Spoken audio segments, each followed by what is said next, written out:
여러분 안녕하십니까? 포항 MBC 뉴스데스크입니다. 영덕에 있는 영덕 무안박씨 희암제사가 문화재청으로부터 국가민속문화재로 지정 예고됐습니다. 올해 초 영덕 옥계 침수정 일원이 국가명승으로 지정되는 등 영덕에서는 지난 2년간 3건의 국가지정문화재 지정이 잇따르고 있습니다. 김용일 기자가 보도합니다. 임진왜란 당시 큰 공을 세운 무의공 박이장을 기리기 위해 지어진 영덕 무안박씨 희암제사입니다. 조선 중기 불교식에서 유교식으로 변화하는 제실 건축 양식과 당시 사회상을 잘 보여주고 있습니다. 문화재청이 국가민속문화재 지정을 예고해 다음 달 정식 지정될 예정입니다. 승려들이 거주시키면서 선상 관리도 하고 묘소 관리도 했던 분함이 17세기쯤 와서 분함에서 제실로 이렇게 기능이 바뀌고 공간이 바뀌고 운영이 바뀌는. 영덕에서는 지난 2월에도 옥계 침수정 일원이 국가지정문화재 명성으로 지정됐습니다. 또 지난해 괴시마을이 영덕에서는 처음으로 마을 전체가 국가민속문화재로 지정돼 역사문화관광자원으로 개발하고 있습니다. 이 밖에도 영덕 도곡동 충효당과 영덕 동해고택, 광산 봉수대에 대한 문화재 승격과 지정 절차를 진행하고 있습니다. 다양한 가치 높은 문화재들을 국가지정문화재로 지정받고 승격받아서 이제 문화재의 보존 관리 수준과 활용을 극대화하기 위해서 많은 노력을 하고 있습니다. 영덕군은 무안박씨 희암제사에 대한 국가민속문화재 지정이 확정되면 국비 지원을 받아 종합정비 사업을 벌일 계획입니다. MBC 뉴스 김형일입니다. 포항시는 소상공인 경영 안정을 위해 물가 안정 2차 보전금 지원 사업을 시행합니다. 이번 지원 사업은 포항시 협약 16개 은행에 대출 심사 기준을 통과한 소상공인을 대상으로 대출 금액 최대 5천만 원에 대한 이자 2%를 지원합니다. 신청 기간은 내일부터 오는 12월 31일까지며 포항시에 법인 또는 개인 사업자 등록이 된 소상공인이면 누구나 신청할 수 있습니다. 올해 포항시에 대한 경상북도 종합감사가 내년으로 연기됩니다.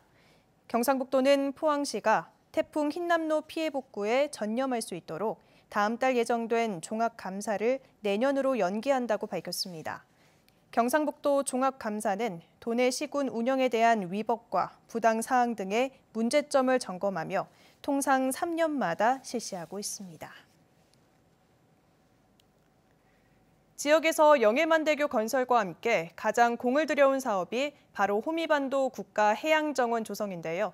전문가들은 단순한 해양 관광지가 아닌 인문과 역사가 어우러진 동해안 해양생태 거점으로 호미반도를 발전시켜 나가야 한다고 지적했습니다. 이규설 기자가 보도합니다. 호미곶 상생의 손을 중심으로 포항 구룡포읍과 장기면 동해면을 품고 있는 호미반도. 산과 바다가 어우러진 수려한 자연환경과 해녀사와 해양신앙, 유배문화 등 인문학이 함께하는 보석 같은 곳입니다. 호미반도 일대에 조성되는 그 국가해양정원은 그 동해안의 어떤 해양 생태를 연결하고 확대해 나가는데 핵심 역할을 수행할 수 있는 최적지라고 생각합니다. 호미반도 국가해양정원은 단순한 볼거리 제공이 아니라 인문과 역사가 어우러진 해양 생태 거점을 만드는 데 초점이 맞춰져 있습니다.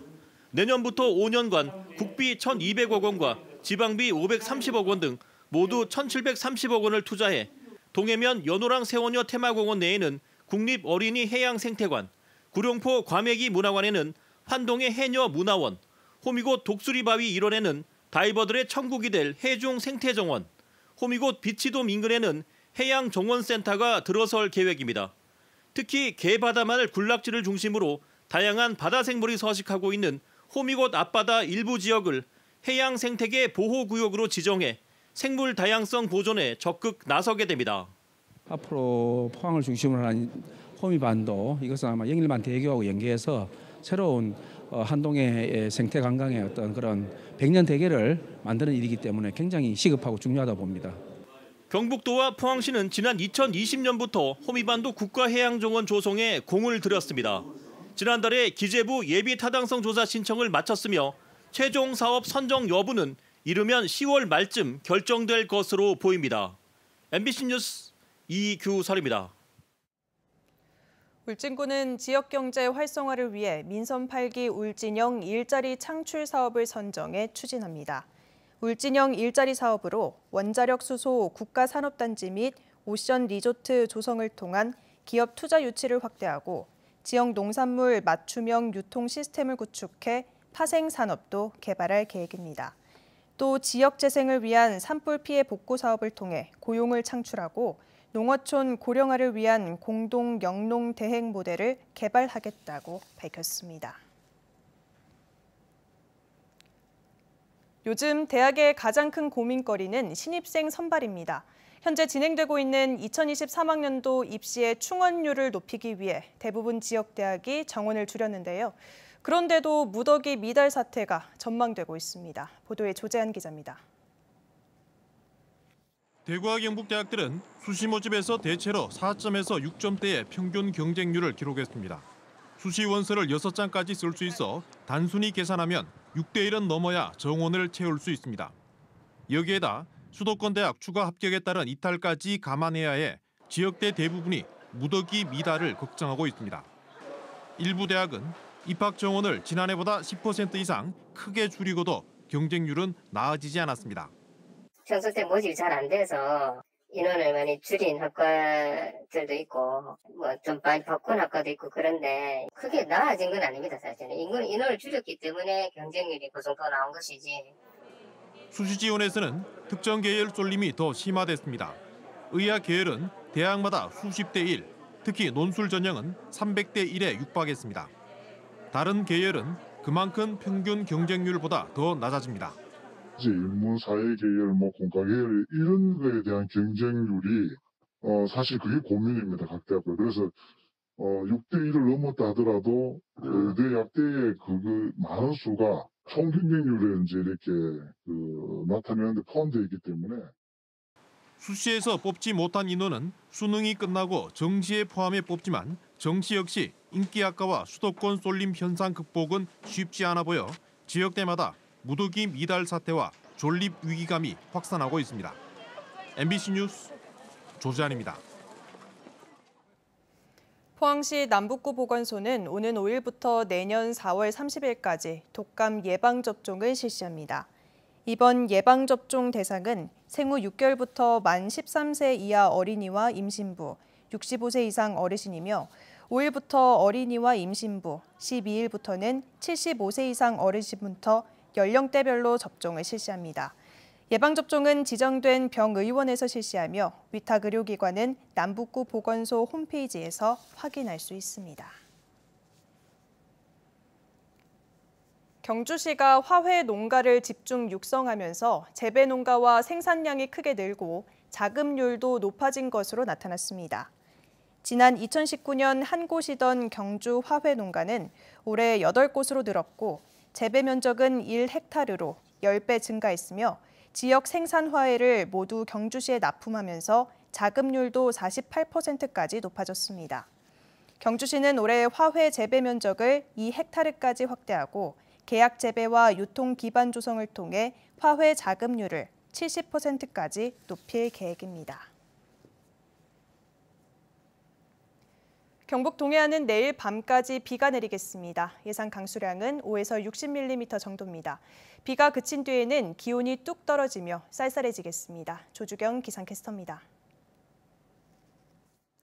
벌써 연휴의 마지막 날입니다. 서해상에서 발달한 비구름대가 점점 남쪽으로 이동하고 있는 모습인데요. 오늘 밤 울진과 영덕을 시작으로 내일 오전이면 경북 동해안 전 지역으로 비가 확대되겠습니다. 특히 이번 비는 내일 새벽부터 오전 사이에 집중될 것으로 예상되는데요. 시간당 20mm 안팎의 강한 비가 쏟아지겠습니다. 여기에 내일 오전까지는 강한 바람에도 주의가 필요합니다. 경북 동해안은 초속 15m 안팎, 울릉도와 독도는 최대 순간 풍속 20m 이상의 돌풍이 부는 곳이 있으니까요. 시설물 관리와 안전사고에 유의해 주시기 바랍니다. 내일 밤까지 예상되는 비의 양은 포항과 경주 5에서 30, 영덕과 울진, 울릉도, 독도는 최고 60mm가 되겠습니다. 비가 내리면서 내일 낮 기온은 뚝 떨어지겠습니다. 이어서 자세한 내일 기온 보겠습니다. 내일 아침 기온은 20도에서 24도 분포로 오늘과 비슷하거나 2도에서 4도가량 높게 시작하겠고요. 한낮 기온은 21도에서 25도 선에 머물면서 낮 기온은 오늘보다 5도에서 7도가량이나 낮겠습니다. 울릉도와 독도의 아침 기온은 울릉도 18도, 독도 21도로 시작하겠고요. 한낮에는 울릉도 18도, 독도 22도 선에 머물겠습니다.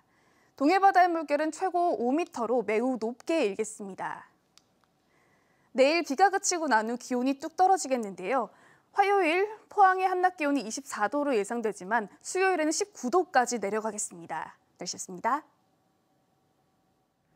오늘 오전 9시쯤 포항시 남구 오천읍에서 길이 25m, 너비 2m 규모로 도로가 내려앉는 사고가 발생했습니다.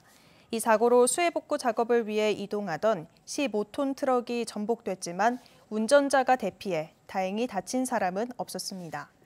포항시는 지난 태풍의 영향으로 도로 아래 토사가 유실된 것으로 보인다며 응급 복구 작업을 마쳤다고 설명했습니다. 경상북도는 신라 삼국통일 유적지인 통일전에 대한 관리권을 경주시로부터 넘겨받아 내년부터 직접 관리 운영한다고 밝혔습니다. 또 통일전 활성화 프로그램 개발과 장기 발전 계획을 마련하고 산림환경연구원 내 지방정원과 화랑교육원, 은행나무길 등을 활용해 호국의 성지, 국가적인 관광 명소로 조성하기로 했습니다. 1977년 신라 삼국통일 유적지로 조성된 통일전은 그동안 관람과 참배가 크게 줄면서 지난해 6만 4천여 명이 방문하는 데 그쳤습니다. 경북도가 도내 지역대학을 대상으로 청년 고민 상담소를 운영합니다. 청년 고민 상담소에서는 각종 상담과 함께 인식도 조사와 스트레스 지수 측정, 반려식물 만들기 체험 등 정신건강 활동이 진행됩니다. 내일은 경주 동국대학교, 12일에는 포항공대, 13일은 설린대학교에서 운영될 예정입니다. 한국수산자원공단이 정직 해임 징계 중인 직원들에게 1억이 넘는 성과급을 지급한 사실이 드러나 물의를 빚고 있습니다. 국민의힘 홍문표 의원이 공개한 자료를 보면 한국수산자원공단은 지난 2018년에서 2021년 사이 정직 해임 징계를 받은 직원 8명에게 1억 3천여만 원 상당의 성과급과 급여를 지급한 것으로 확인됐습니다.